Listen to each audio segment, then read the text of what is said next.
Alors, merci Marcus d'être ici. Mais de rien, moi je suis bien chez les geeks.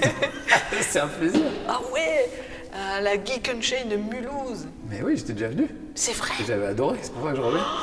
Ouais, et donc ça s'est toujours bien passé. Ça s'est toujours très très bien passé. C'est vraiment une super équipe. Je trouve que c'est un gros salon, mais qui a su garder une ambiance familiale et conviviale. Donc c'est parfait.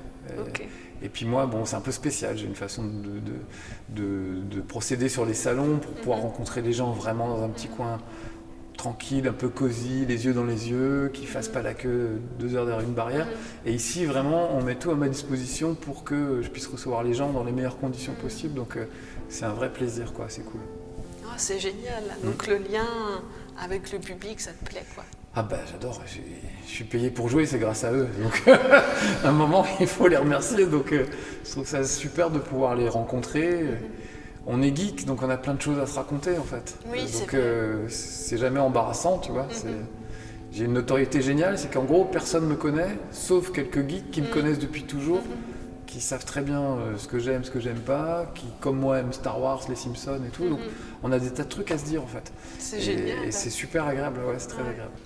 D'après toi, justement, d'après ton parcours, du point de vue de la liberté d'humour et d'expression, à la télé, bon, les réseaux c'est plus nouveau, mais pour toi il y en a peut-être un peu moins, c'est plus difficile d'oser y aller carrément, quoi. Ouais, j'ai l'impression, hein, les chaînes, tu sens que il y a plein de choses, il y a effectivement les marques, les annonceurs, etc. qui essayent de tout lisser pour pas qu'il y ait de gros mots, pas de trucs offensants pour qui que ce soit, etc. On est dans un monde maintenant où n'importe qui peut pleurnicher pour n'importe quoi. Si je fais une vanne sur la plante verte qu'il y a derrière toi, il y a des gens qui sont pour les végétaux, qui vont aller hashtag Marcus Salaud, il est anti-plantiste, je sais pas quelle connerie, tu vois. Donc t'as l'impression qu'aujourd'hui, dès que tu sors une vanne inoffensive et juste pour rigoler, t'as forcément quelqu'un qui va être offusqué. Et maintenant, on prend trop soin de ces gens-là, je trouve. Donc tu finis par t'auto-censurer même des fois, tu te dis... Moi j'aime bien les gens, hein, j'ai envie de me fâcher avec personne, mais je serais prêt à tuer pour une bonne vanne quand même, tu vois. Je veux dire, ça me dérange pas de faire une vanne raciste si elle est drôle, tu vois, c'est ça ma limite en fait. Si vraiment c'est vraiment drôle, ça vaut le coup, parce que je sais que je suis pas raciste au fond, et puis les gens le savent, donc c'est pas grave, voilà. Mais maintenant t'as l'impression que c'est grave, et ce sera la fin de ma carrière si demain je fais une vanne raciste, même si elle est très très drôle, alors peut-être un hashtag Marcus raciste, ce sera la fin, voilà. Mais j'aurais fait ma bonne vanne, je serais content, quoi. Bon, c'est pas mon objectif hein, dans la vie, je te rassure, de faire des vannes racistes, mais je trouve que c'est bien de ne pas se censurer, d'être ce qu'on est, et à la limite de ne pas avoir à se justifier. Ma vie entière, tout ce que j'ai fait jusqu'ici justifie que je peux me permettre de faire une vanne. Et je sais qu'ils le prendront pas mal, en fait, les gens en face, parce qu'ils savent qu'il n'y a pas de mauvaise intention derrière ça, quoi. Donc voilà, je trouve qu'aujourd'hui, on est un peu limité par ça, c'est un peu dommage. C'est pas, on peut plus rien dire, hein, on peut encore dire des choses, mais il faut assumer aussi, quoi. Tu te dis, bon. Autant être authentique au passage, alors. Oui, voilà, moi je me censure pas dans ce que je fais. Après, Game One, on est quand même une chaîne qui est regardée par des jeunes, donc j'évite les gros mots, j'évite par exemple les trucs politiques. Moi j'ai mes opinions, mais j'estime que c'est pas mon boulot de donner mon avis et d'influencer les gens. Ce que je pense, ça me regarde. Si tu me demandes en privé, je te dirai, mais à aucun moment je me dis de quel droit je vais te dire à quelqu'un pour qui il faut voter, ou tu vois. Et alors, si tu veux bien... J'ai l'impression d'être chez le psy, excuse-moi. Mais on disait tout à l'heure avec l'équipe que ce format, et comme ça, on s'en face à face, ça prête à discuter comme ça, quoi. Je vais te parler de mes parents tout à l'heure, je vais m'allonger sur Mais si tu veux, on peut redescendre à des sphères plus matérielles, parce que j'étais curieuse de ça, si ça te va. Oui, bien sûr, oui, bien sûr. Trop cool, mais c'était génial comme discussion, d'aller loin, c'est chouette aussi, quoi. Oui. C'est bien de pouvoir faire les deux. Il me semble que dans les années 90, tu as découvert la VR à Londres, si je dis pas de bêtises. Mais tu sais tout, c'est impressionnant. Ouais, j'étais un peu stocké du coup pour cette interview. Ouais, mais bravo. Et puis en 2017, tu as adoré jouer à Resident Evil 7. En fait. Pour toi, est-ce que la VR, c'est le jeu vidéo du futur ? Oui, toujours. Je peux pas m'empêcher. Depuis 1990, effectivement, je peux pas m'empêcher de penser ça. C'était une époque, les premiers casques de réalité virtuelle, ils pesaient genre 6 kilos. Tu pouvais te briser la nuque sur un mouvement un peu brusque. Comme les casques historiques, en fait. Au passage, c'est genre 6 Ah, kilos. c'est ça, quand tu fais du GN. C'est quasiment ça, tu as un truc en métal très lourd sur la tête. Oui, effectivement, j'étais jeune journaliste, j'étais parti à Londres pour rencontrer des éditeurs de jeux. Et puis, il y avait une salle d'arcade à Piccadilly Circus, je crois que c'était Sega Arcade. Et au sous-sol, il y avait 4 pods avec 4 casques de réalité virtuelle. Et c'était des batailles de robots géants. Alors c'était vraiment en 3D très primitif, il n'y avait pas de texture et tout ça. Mais à partir du moment où tu avais le casque, tu avais l'impression d'être un robot de 30 mètres de haut avec les immeubles en contrebas. Et les autres joueurs, c'est ça aussi, c'est interactif, étaient d'autres robots. Et donc dans le pod, tu avais des petites manettes pour te déplacer. Mais tu pouvais par exemple te déplacer dans cette direction et tirer par là-bas avec ton regard en fait. Donc c'est comme si tu fusillais les gens du regard. Et donc ça, c'est un truc que tu peux pas faire. Quand tu joues avec un Call of, tu vises là où tu regardes. En réalité virtuelle, je peux très bien te regarder toi et buter les 2 cadreurs qui sont derrière moi, tu vois, sans même les regarder, parce que ça fonctionne, parce que tout est reproduit autour de moi. Donc pour moi, l'idée de me dire, le jeu vidéo tel qu'il est aujourd'hui, c'est comme si tu regardais le monde par la fenêtre, c'est ton écran, tu regardes à travers la fenêtre de l'écran, et la réalité virtuelle, tu ouvres la fenêtre et tu vas dehors, et c'est tout autour de toi. Et ça, pour un gamer, ça, c'est incomparable. Bah, voilà. Et créatif. Quand j'ai fait ce ouais, voilà, c'est très créatif. Quand j'ai fait Resident Evil 7, j'étais dans le jeu, j'étais dans des manoirs dégueulasses et tout. Quand ma femme venait me taper sur l'épaule, me disait « il faut manger chérie », bam. Donc elle venait avec un balai, me poussait du bout du balai pour me dire qu'il fallait venir manger. Ça, c'est de la belle anecdote. C'est vrai, c'est vrai, non, mais c'est vrai. Hein. Et vraiment, moi j'adore l'idée d'être plongé totalement dans un jeu vidéo. Je pense pour tout gamer, c'est le Graal, quoi. C'est vraiment un truc fou, quoi. C'est génial. Donc je suis convaincu que ça sera l'avenir du jeu vidéo. Simplement, il faut se débarrasser des casques parce que c'est trop encombrant, ça tient chaud, c'est lourd. Donc il faut envoyer directement l'image à ton cerveau. Tant qu'on y est, on a envoyé aussi les odeurs, le chaud, le froid, etc. Bref, c'est Matrix. Voilà. Ouais. Donc en gros, c'est génial, mais ça finira mal. Oui, parce que j'allais dire, faut pas être trop anxieux parce que là, du coup, la différence entre la réalité et voilà. C'est tout le problème. Mais quand tu vois comment les gens sont déjà happés par la réalité virtuelle, les téléphones, etc., les relations même virtuelles, on est déjà complètement fasciné par ça. Mais si nous partions d'une envie optimiste, utopiste, ça ressemblerait à quoi alors ton jeu VR idéal? Dans quel genre d'univers, quel genre d'esthétique? Ah bah Star Wars. Et tu sais quoi, ça existe. J'étais allé, la dernière fois qu'on est allé à l'E3 à Los Angeles, il y avait une salle d'arcade qui s'appelle The Void, où ils font de la réalité virtuelle, et ils te filent un PC qui est dans un sac à dos sur ton dos, et tu te déplaces physiquement de pièce en pièce. C'est pas avec une manette comme Resident Evil, c'est tu bouges de pièce en pièce. Et chaque pièce est mappée pour correspondre avec ce qu'il y a dans le jeu. Donc par exemple, tu vas être à bord d'un vaisseau spatial, là il va y avoir une baie vitrée et tu vas avoir des vaisseaux gigantesques qui passent à côté. Mais tu peux toucher la vitre, elle est là en vrai. Il y a un petit droïde à côté de toi, il est là en vrai, tu peux le toucher. Et en VR, on le voit qui s'anime, etc. Wow. Et tu débarques sur une planète de lave, donc la porte de la navette s'ouvre et tu sens la chaleur. Ils mettent des espèces de radiateurs. Si tu sens la chaleur de la lave, tu passes sur une passerelle, tu sens les rambardes, elles y sont physiquement, et tu as l'impression d'être à 40 mètres de hauteur au-dessus de la lave. Voilà, et il n'y a pas de manette. Tu prends avec tes mains, par exemple, des flingues et tu vas tirer sur d'autres Stormtroopers. Voilà. Et tout ça en multijoueur, ça, on est 4 dans la même pièce, et si je te regarde, tu es en costume de Stormtrooper. Et moi, comme j'ai le casque de VR sur la tête, j'ai l'impression de porter un casque de Stormtrooper. C'est raccord, tu vois ce que je veux dire? Tout à fait. Et donc ça, c'est le truc ultime. Mais ça nécessite d'avoir 6 ou 8 pièces en enfilade, mappées, plus le truc, tu peux pas avoir ça chez toi. Ça peut être le renouveau des salles d'arcade, mais voilà. Ça, pour moi, c'est la VR absolue. Voilà.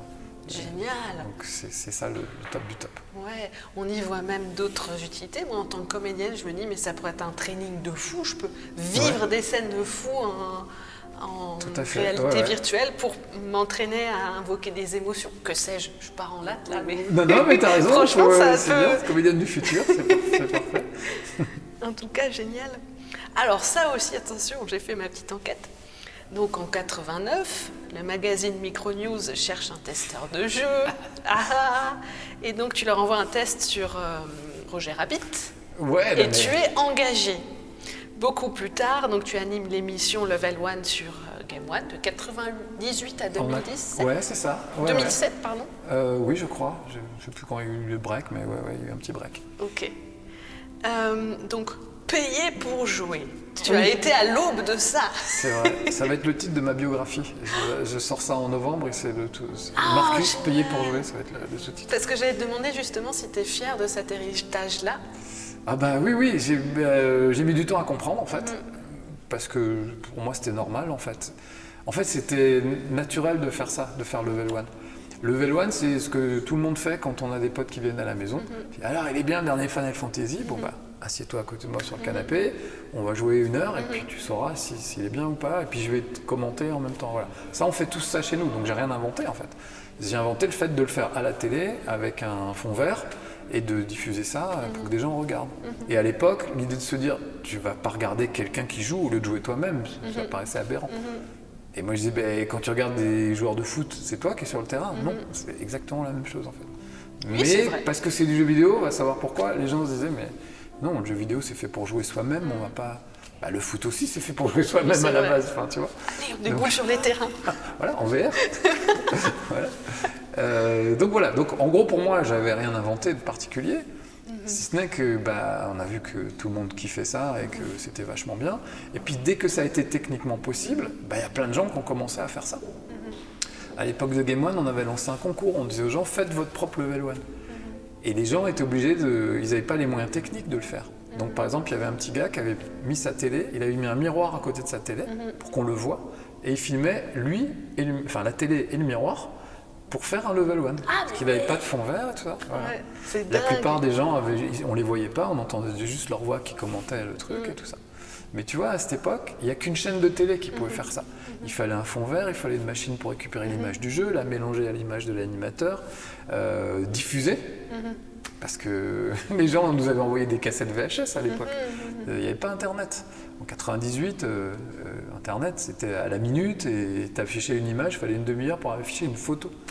Donc il faut attendre 2007 et l'arrivée de YouTube en France pour commencer à avoir des vidéos. Donc entre 98 où nous on fait Level One et 2007, on est les seuls au monde à pouvoir faire ce qu'on fait. Et du coup, on est les seuls au monde à le faire, c'est ça qui est le plus incroyable. C'est que personne d'autre ne l'a fait pendant toute cette période. Et puis un jour, un pote m'a dit, mais qui faisait ça avant toi? Je sais pas, sûrement des gens au Japon ou aux États-Unis. Et en fait, non. Première chaîne de jeux vidéo aux États-Unis, après, c'était G4 et c'était après Game One. Donc concrètement, le premier imbécile qui a eu l'idée de se filmer en train de jouer à un jeu vidéo et raconter des conneries, tu vois. Donc c'est super, c'est un super concept. Donc avec le recul, je suis très très fier de ça. J'ai inventé Twitch, sans m'en rendre compte. C'est dingue. Ah, si seulement Twitch, envoyez-moi 1 centime par mec qui stream s'il vous plaît, sinon j'envoie mes avocats. Mais voilà, donc après je m'en fous d'être riche, je suis heureux, ça me suffit largement. Mais tu vois, c'est fou de te dire, ouais, j'ai inventé un truc que des millions de gens font aujourd'hui. Et voilà, et puis ça s'est fait spontanément, et c'est chouette que ce soit fait comme ça en fait. Je te cite, je crois, un jeu vidéo œuvre d'art. C'est quoi? Quand est-ce qu'on tombe dans l'œuvre d'art? Ah Pong, c'est de l'art déjà. C'est de l'art minimaliste, mais c'est de l'art. Ouais. Avec rien, avec un écran noir et blanc et 4 carrés, on réussit à faire un match de tennis. Il n'y a pas beaucoup de mecs en art moderne qui arrivent à faire quelque chose avec rien, quoi, tu vois. Donc le côté interactif d'un coup, pour toi, ça relève aussi, entre autres, d'une œuvre, quoi. Ouais. Pour les gens de ma génération, je peux te dire que le simple fait d'interagir avec la télé, c'est déjà quelque chose de fascinant. Oui, tout à fait. J'ai connu l'époque où il n'y avait même pas de télécommande. Tu voulais changer de chaîne, il fallait se lever et aller appuyer sur un bouton, voir quand il y avait plusieurs chaînes et qu'il n'y avait pas assez de chaînes programmées, chercher comme tu cherches une station de radio. Les premiers temps où il y a eu M6 qui était une chaîne en plus, genre il n'y avait que 4 boutons sur la télé, donc tu voulais voir M6, il fallait prendre la 4, puis il fallait aller jusqu'à M6, enfin, c'est absolument incroyable, quoi. Donc pour nous, une simple montre à quartz avec des lettres, des chiffres qui s'affichaient par rapport à une aiguille, c'était déjà le futur. c'était l'an 2000. Pour nous, l'an 2000, c'était le futur. Maintenant, c'est le passé. C'est le monde à l'envers. Mais dans quel monde je suis tombé? C'est la planète des singes ici. Donc la simple interaction, c'est déjà un progrès absolument incroyable. Bouger les 2 raquettes à l'écran de ta propre télé, c'est déjà pour un enfant de ma génération un truc fascinant. Donc voilà. Pour nous, c'était d'avoir un Tamagotchi dans les poches. Ben voilà, mais tu vois. C'est vrai de se trimballer avec. Tout à fait, oui, j'en ai eu un. Ah, cool. Il est crevé parce que je ne donnais pas à manger, mais. Il est peut-être momifié, c'est peut-être un Tamagotchi momie. Exactement. On pourrait remettre des piles et voir s'il est toujours là. Il respire. Mais ouais, tu vois, dès le début, c'est déjà un progrès technologique. Et puis tout de suite, très très vite, c'est artistique. Et aujourd'hui encore plus. Un jeu vidéo aujourd'hui, c'est un scénario, comme au cinéma, des dialogues, des acteurs qui vont incarner les dialogues. Donc c'est pas ChatGPT, des trucs comme ça. Des gens qui ont fait des décors, des gens qui ont fait une musique. Oui. C'est tous les arts. Il y a la peinture, il y a la musique, il y a la sculpture, même si elle est en 3D. Les voix aussi, il y a les comédiens, comédiennes, ça les comédiens. Aussi. Ouais. Donc c'est même pas un art, c'est tous les arts réunis dans un seul truc et interactif. Combo total. Oui. Après, tu jettes le micro, c'est terminé, il n'y a plus rien à dire derrière ça, quoi. Fin du game, le jeu vidéo a tout tué. Y a pas... Tous les autres arts ne sont qu'une partie de ce qu'il y a dans le jeu vidéo. C'est fort quand même. Oui, c'est génial, tout à fait. Donc c'est de l'art. Je n'en démordrai pas. On est OK. Et alors l'intrépide tome 3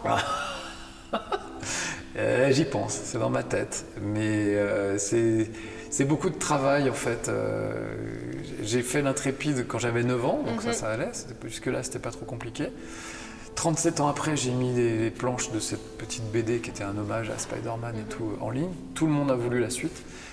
Ankama a publié la suite, c'est génial. J'ai travaillé avec des vrais dessinateurs, vrais scénaristes.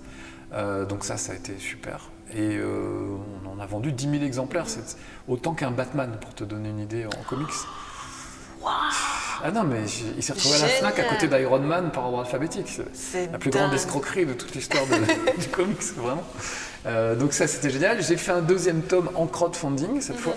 Et là, on n'a que, entre guillemets, 1000 personnes qui ont participé au crowdfunding par rapport aux 10 000 qui avaient acheté le premier épisode. Donc ça suffisait largement pour faire ce 2e épisode et je suis très content qu'il soit là. Mais un crowdfunding, c'est 1 an et demi de ma vie, jour et nuit, à faire que ça, alors que j'avais autre chose à faire en même temps, je continuais à travailler. Donc ma femme m'a dit, plus jamais. Donc si je fais un 3e épisode, ce ne sera pas en crowdfunding, il faudra que je trouve un éditeur qui prend le risque, parce que du coup c'est un risque. Entre 10 000 exemplaires du premier et 1000 du 2e, c'est un investissement et il y a un risque à prendre. Donc moi je suis plutôt gentil, j'ai pas envie de faire prendre des risques à qui que ce soit pour mes conneries. Et comme moi, ma femme me laissera jamais prendre le risque tout seul. Je trouve quelqu'un d'assez fou pour tenter le coup, voilà. Mais ça peut se trouver. En tout cas, le scénario, j'ai ce qu'il faut dans la tête pour faire un 3e volume, une trilogie, bien sûr. Alors, il y a des fous parmi vous pour l'Intrépide 3, on aimerait voir ça. Et dernière petite question, c'est qui Dindin? C'est qui Dindin? Mon homme de main, mon fidèle Dindin. C'est un ami déjà pour commencer, et puis il vient avec moi sur les salons, comme j'ai une douzaine de copains comme ça qui viennent m'accompagner sur les salons, ce qui me permettent d'accueillir les gens dans les meilleures conditions, vraiment, ça c'est cool.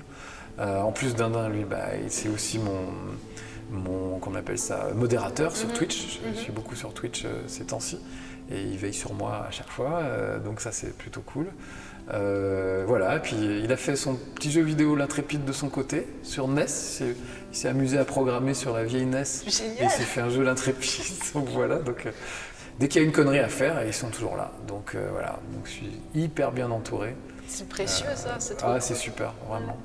Et puis c'est des gens, alors il n'y a pas que Dindin, il y a Bioman Jaune qui est avec moi là sur le salon, François, Vlacero, Timmersan, enfin voilà, plein de gens.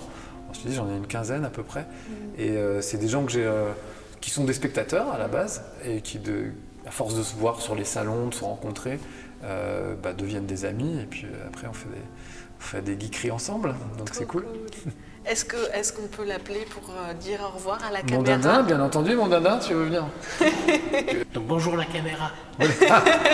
Il est timide. Ah, t'es timide? C'est horrible quand t'as des gens timides. Ouais. Ah, t'es timide? Bah non, connard, tu vas voir si je suis timide. Non, il est pas timide du tout. Ça va. Mets-moi une claque. Ouah, super dindin, on a vu. Super dindin, voilà. Il est normalement dans l'ombre. C'est vrai. Et c'est ton quart d'heure de célébrité. Oui. Profite. Profite. T'as pas un truc à vendre? Voilà. Une promo pour l'Intrépide le jeu, je sais pas. Ah bah si je trouve un financement, ça irait plus vite. Ah bah ouais. Mais ouais, l'Intrépide le jeu, on veut. Miyamoto, si tu regardes. Alors, c'est l'Intrépide le jeu sur NES.